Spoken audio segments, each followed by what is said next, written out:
Happy Hump Day, my friends, and welcome back into another edition of Prime Sports World.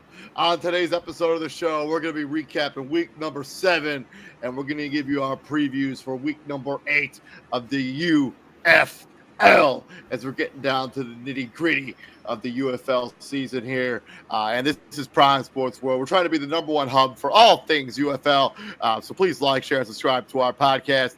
I'm, of course, your host, David On Point Huffman. Right there is my co-host, Mr. T.J. Hopkins. Happy Wednesday, brother. How are you?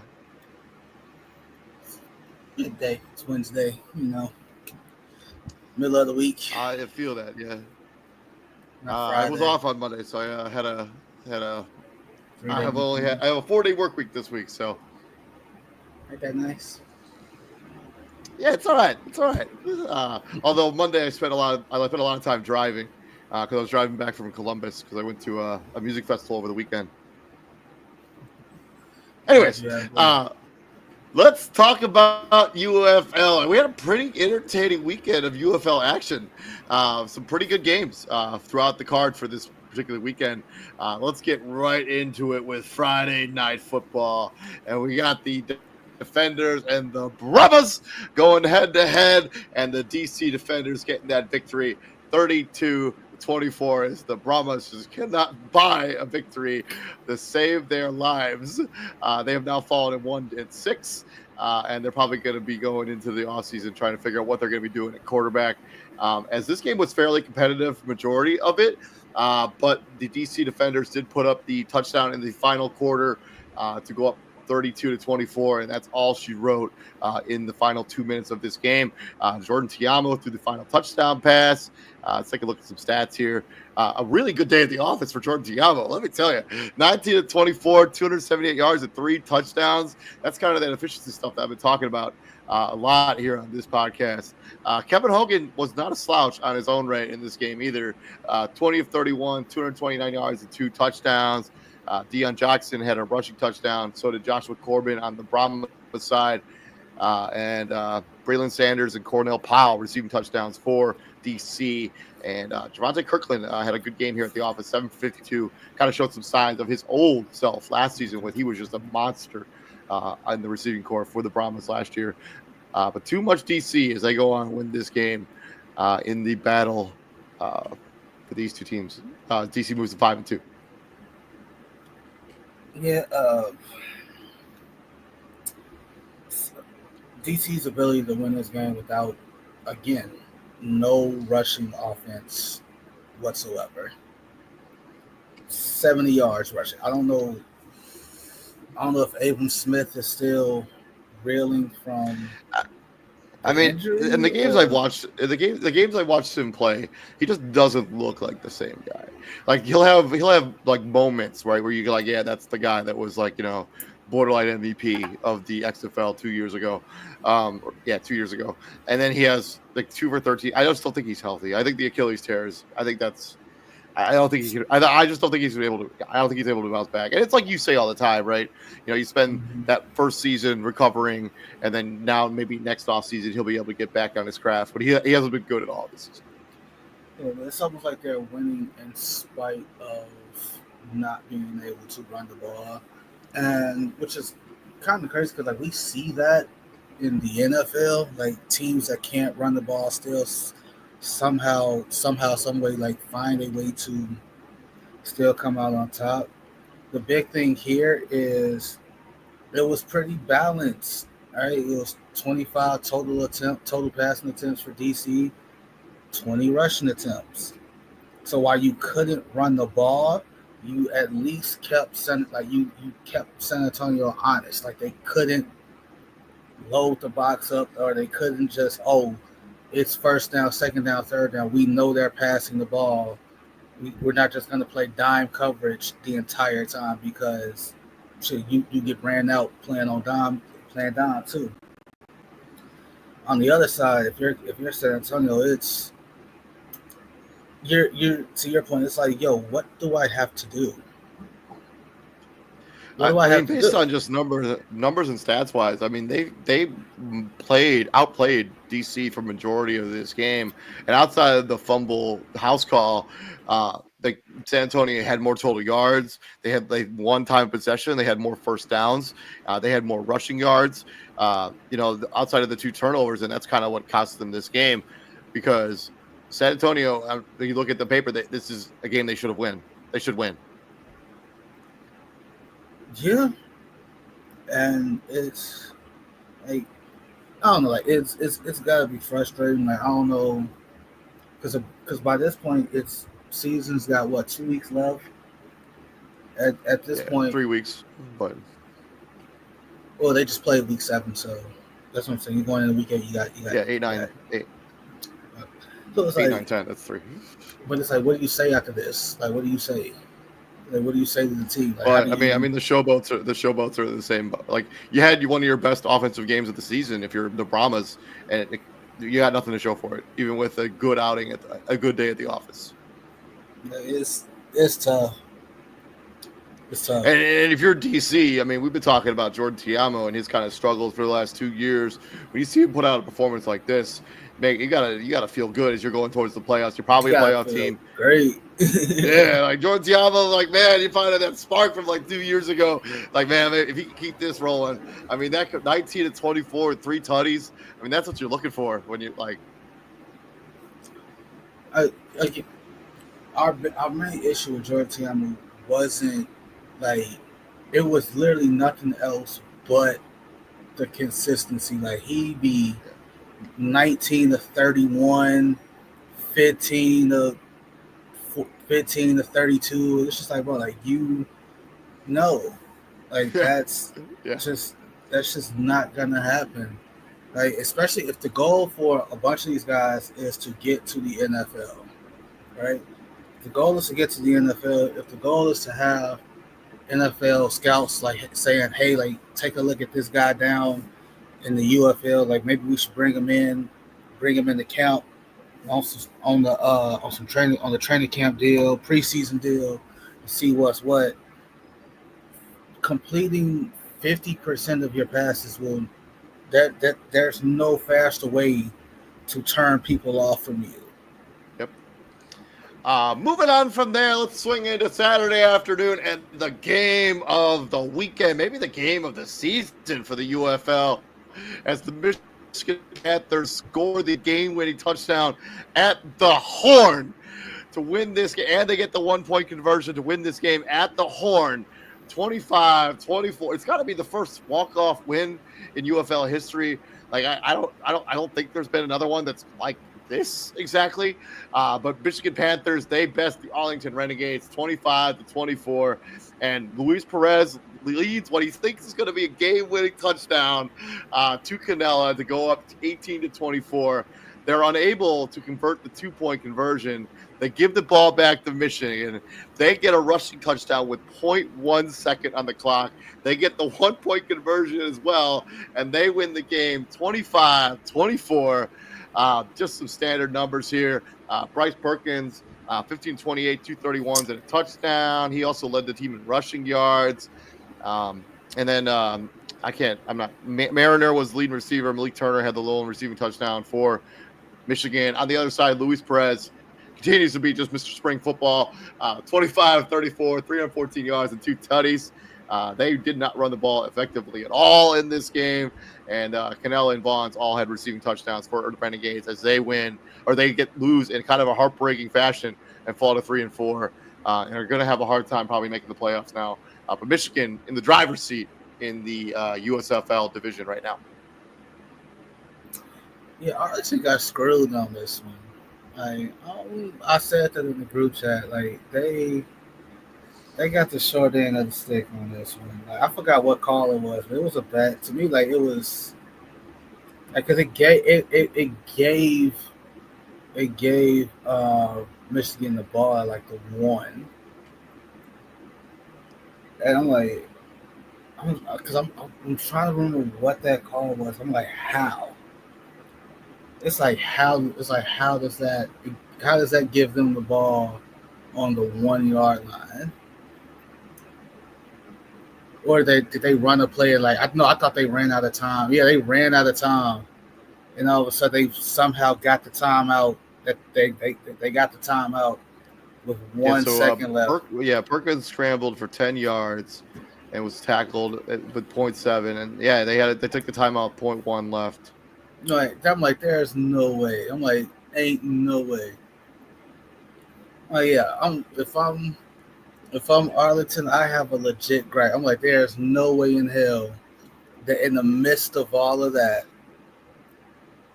he got that. Like they were able to call that timeout in time. Like there's just no way in hell. I mean, great game all around, but that right there, like, nah, Jay, I can't. And If another I'm game where Arlington, these two I teams. can't accept that one. And this is another one where Arlington, on paper, you look at it like, yeah, they should have won this game. I mean, Michigan, they had two turnovers in this game. They lost time possession. They lost total yards. Like you look at this, like Arlington should win this game. And Luis Perez continues to be just fantastic in spring football. If you're not aware of Luis Perez, man, that dude is just Mr. Spring. Like I think he's got like a bunch of titles in a bunch of different leagues, all in spring football. All Like the spring dude, football. yeah. So, but yeah, Michigan. I mean, this is why Michigan is who they are. I mean, they find a way to win this game, and pretty gutsy call, right? You have 1 second left, and you call a running play. I guess it doesn't really matter. The game is going to be over regardless of what you do. And to me, But I don't think the Tua got in either. I don't think he broke the plane. But it's like it is what it is. Like I can't say it is what it is. Like to me, like that was just if you're Arlington, like you have every right to feel like you got cheated out of a dub. Like I'm sorry, like that was just. I don't think they caught the. I don't think they got the timeout called in time, and I don't think Tua broke the plane with the ball. I don't like none so of all that. around, Arlington's screwed all around. No, seriously, but like it was just like that's just how I'm. Again, I'm welcome to be wrong, but at the same time, it's like that's just something about that was just nah. That ain't shit right with me. From there, let's talk about Sunday afternoon football. Let's start first in Birmingham as they cruise to the. Well, I wouldn't say cruise. They go on to win 33-25 over the Houston Roughnecks. They put up 21 points in the final half to the Roughnecks 0. And that's basically all she wrote. 33-25, Birmingham Stallions. Going into the offense here, Jalen McClendon got the start again for the Roughnecks. 15-23, 167 yards and a touchdown. Zaquerde Wright, I think that's how you pronounce that first name. 2 rushing touchdowns for him. And then Keith Kism, 1 receiving touchdown for the Roughnecks. On the other side, Chase Cook is 1 touchdown, 1 pick for the Birmingham Stallions, but only 50% completion percentage. Not really what you want. But they did run the ball pretty effectively in this game. 32 carries for 142 yards.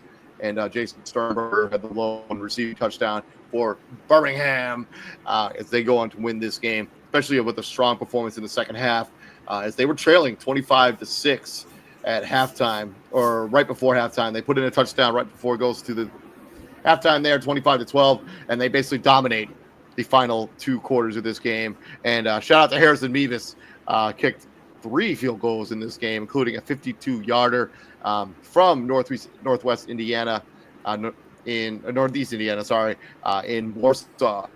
So good shoot out to him. Maybe he'll make it in the NFL. That'd be pretty cool. Okay, this is why I'm like, yeah, Houston, let's do this. They was balling.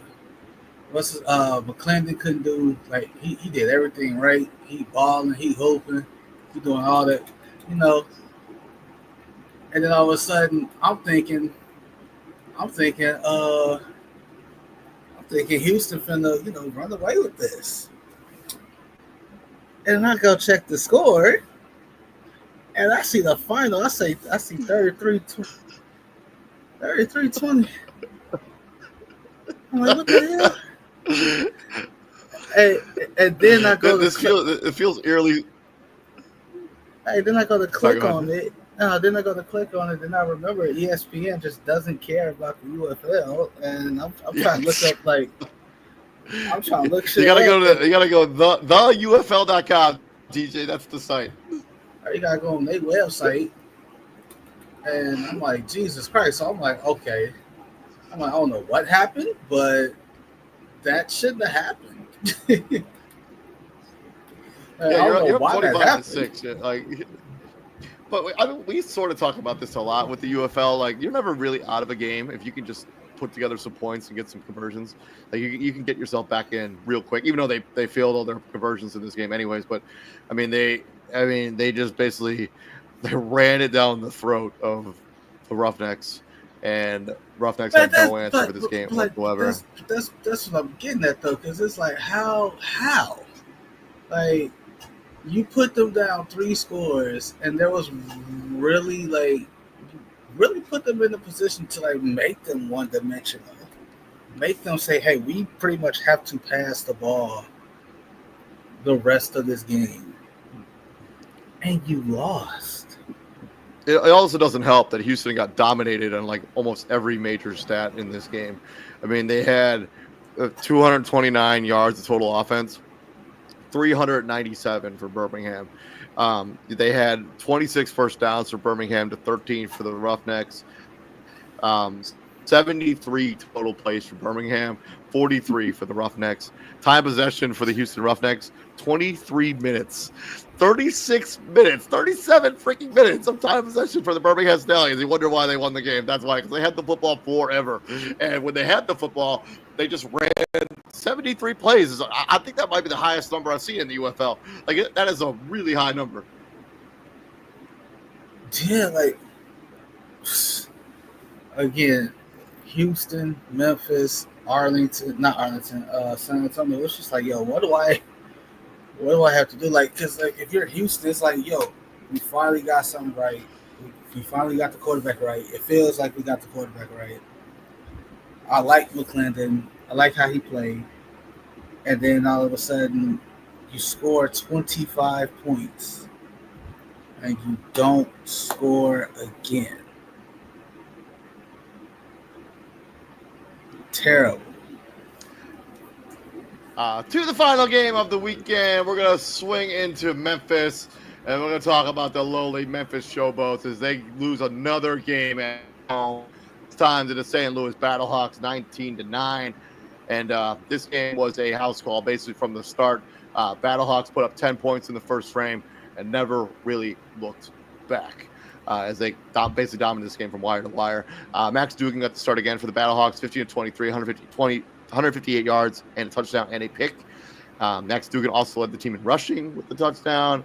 And again, Akeem Butler only had one target in this game. I think even if though they won this game, he needs to be more involved in your offense, no matter how you get him the football. One target, 2 targets, I apologize, but one catch for Akeem Butler is unacceptable for a guy that talented. On the other side, Memphis Showboats, Dresser Wynn got the start again for them. Was okay in this game. 21 of 34, 196 yards and a touchdown. Jonathan Adams caught the lone receiving touchdown for Memphis, as they're just not good on offense. They're just not a good football team right now. And they gave up a Max Dugan touchdown in the first quarter, and that's really all they needed for St. Louis in this game. They dominated actually not really dominated, but Memphis actually dominated time possession. They dominated yards by over 20. They had more first downs than St. Louis in this game. They had more total plays than St. Louis in this game. So, like, if you really just look at things on paper, Memphis, this is a game you probably should win if you're Memphis. But that's why bad teams kind of stay bad, I guess. And also shout out to Rodrigo Blankenship. Another good day at the office as he could probably get back in the NFL in this season, maybe. He's hoping. Yeah. I mean, he's been kicking his ass off this year. Tell you. So like, it's again, this is you said it. This is bad teams. This is why bad teams stay bad. Again, Memphis. You feel like you have something in Dresser Wynn. Out of all the quarterbacks you've had, he's been the most consistent. Too bad it hasn't equated to wins. And on the flip side, if you're Memphis, if you're St. Louis, the two got Ja'Cory Pearson and Hakeem Butler, they have to be more involved. They have to be more involved. Like you can get away with that against a team like Memphis because Memphis ain't gonna fight back. Not for long. Not for very long anyway. Yeah. So, like if you're trying to build a championship contender, your best players have to be involved. Like, bro, like imagine just so people can understand what I'm trying to say. Imagine this is the Kansas City Chiefs, right? And Travis Kelsey's not getting the ball. Like Travis Kelsey's not getting the ball. Like you're winning the games. I mean, at the end of the day, that's what matters. You're winning, but Travis Kelsey, week in and week out, has one or two targets, two or three catches, like not a lot of yards and no touchdowns. Like it just, what would the narrative be if this is Kansas City and that's what they look like on offense? Yeah. Like Yeah. Especially when you're really all that, like you haven't been that efficient on offense. I mean, if you have this basically wild card player that nobody else really has in the league, and you just don't feature him in your offense, doesn't make a lot of sense. Especially for an offense that isn't playing particularly well. I mean, you're scoring 19 points a game. If you had played anybody else this week, you would have lost. Probably. No, you would have. Period. Like if you had played even the Brahmas, if you played the Brahmas this week, who put up 24 points, you would have lost. You lost. Yeah. So, yeah, I think we need to see more out of this St. Louis offense. And we would have this same conversation most of the season. Like their offense just hasn't been the strength of their team what it was last season. They've really won games because their defense has really stepped up. It's gotta be them missing AJ McCarron. Oh yeah, for sure. Yeah, for sure. Well, we close that book on week number 7. Let's talk about week number 8 with our preview and predictions. And let's start with the absolute barn burner in San Antonio, as we got the Memphis Showboats, the 1-6 Memphis Showboats, going into San Antonio, taking on into the Alamo Dome, taking on the 1-6 San Antonio Brahmas.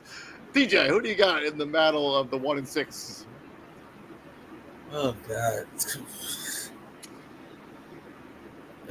I think this comes down to like, who do you trust more at QB? Do you trust Dressel Wynn? Or do you trust Kevin Hogan, baby? Kevin Hogan. Hey, that's a serious question. Like, I don't know. This legit could be a battle of the kickers.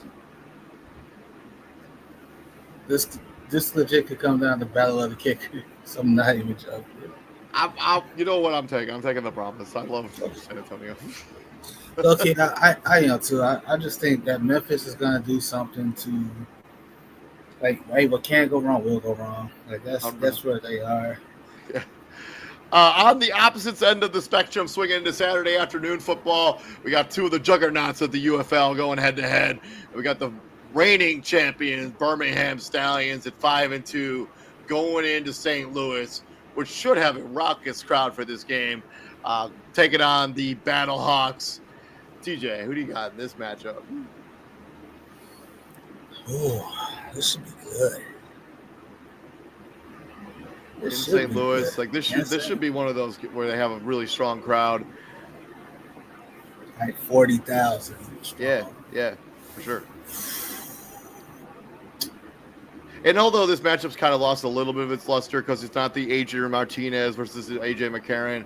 I mean, the quarterback play for both of these two teams this season has been kind of wishy-washy, but they just keep winning games. You know, that's what good teams do. That's what good teams do. That's what good coaches do. Yeah.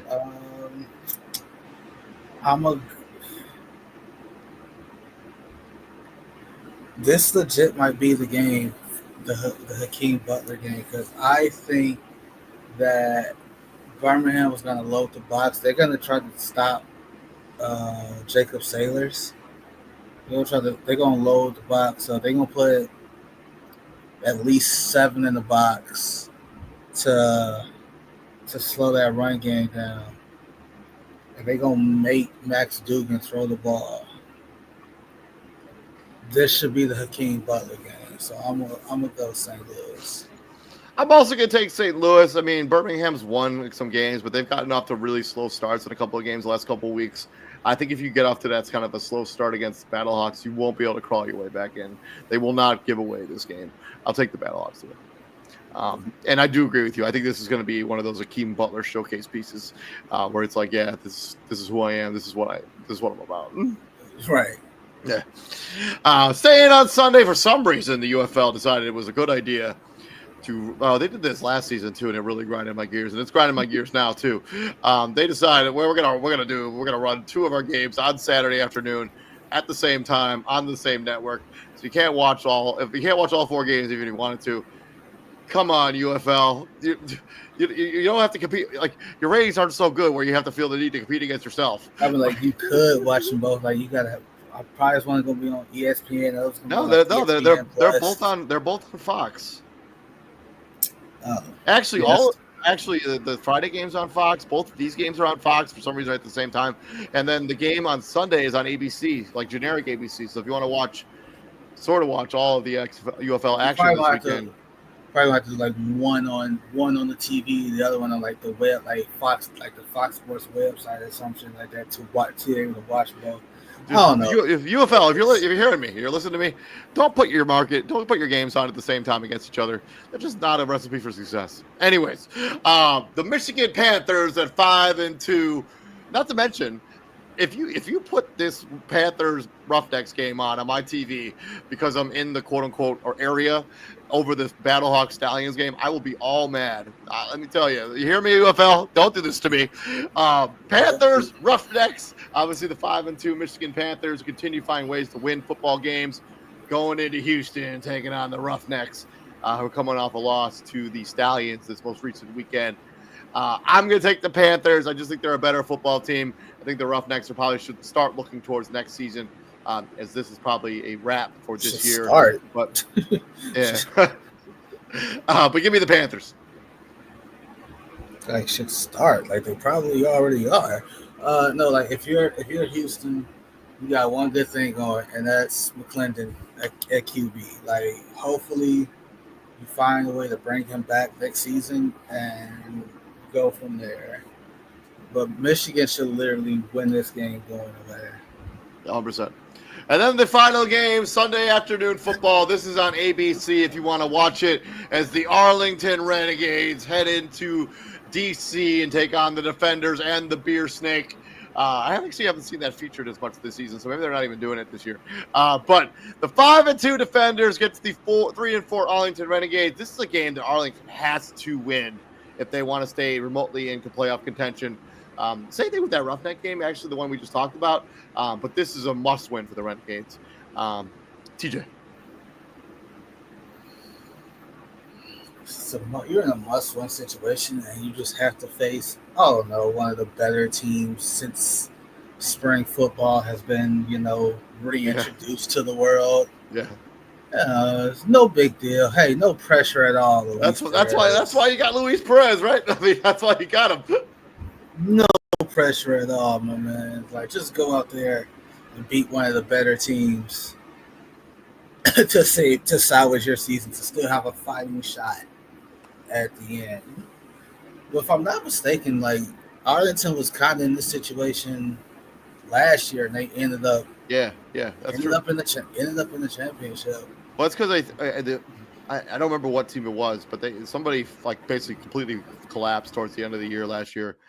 It might have been the Battlehawks, but don't quote me on that because I don't really remember. No, you're right. That's 2 years ago. Yeah, you're right. It was I don't remember what team it was, but yeah, they basically snuck into the playoffs. They had a losing record. I think they were 4-6, and they got into the playoffs, and then they won the whole damn thing. It's that's not going to happen this year. If you're 4-6 at the end of the year, you're going to be going home because. And DC, Georgiano, like, you're just hoping that 20 of 24 just rolls over into the next week. Maybe maybe you're not 20 of 24. But can you be like 20 or 30? People will take that. Like if you're 20 or 30, I think and I didn't mention this when we did the recap. Like the big thing with him, no turnovers. Like be efficient and don't turn the ball over. With all that being said, I'm taking the Renegades and Luis Perez. Taking the upset. I'm taking the upset. I'm going Renegades. I think they've played well enough the last couple weeks to win games. They kind of lost 2 in a row in heartbreaking fashion. I'm taking the Renegades to win this game.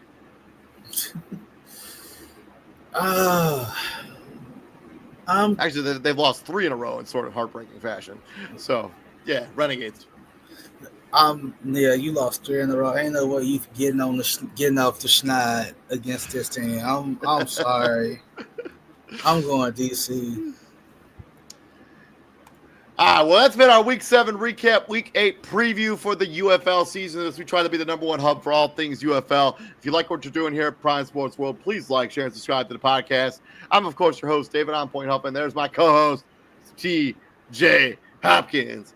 And TJ, what do we do here at the Prime, my friend? We bring the heat, kind sir. Yes, sir. Getting a little taste of the heat. Yeah, it's gonna be 80 degrees, or might be pushing 90 degrees tomorrow here in Fort Wayne. So, yeah, it's gonna be a long weekend. Yeah, it's gonna be tough. But yeah, in the words of the Honorable Charles Ben Berry, don't forget to wear pink on Wednesdays. All right then. I'm gonna get some sleep now. Man, you get some sleep. We'll see you guys later. Y'all have a good week and stay fresh. Peace out, TJ.